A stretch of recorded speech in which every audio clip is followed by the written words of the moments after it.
Neatceros, cik laiks bija pagājis, bet es atrados kādā vietā pie saviem radiniekiem, un tur bija situācija, tur bija alkohols, un mēs guļām pa nakti, un tad viens no vīriem bija, tur viens vīrs tik bija tāds, un viņš pie kaimiņiem bija sadzēries, un ieskrēja istabā baurodams, un es naktī pamodos, un es gulēju kopā ar vienu sievieti,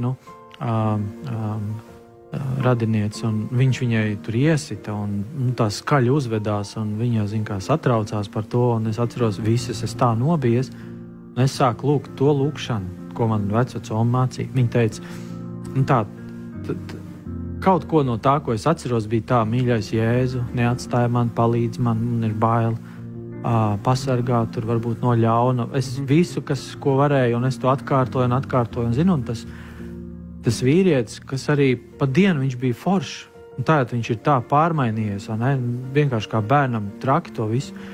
Viņš aizgāja baurodams pa daudzstāvenēm, tur, tai koridorā projām, un neatnāca vairs atpakaļ pa nakti. Tā kā tas bija tāds, ko pēc tam domāt. Vai es tajā brīdī domāju, remanu lūkšanu paklausīt? Nē, es biju nobijies, bet tagad to visu tā, skatoties atpakaļ, jā, bija risinājums.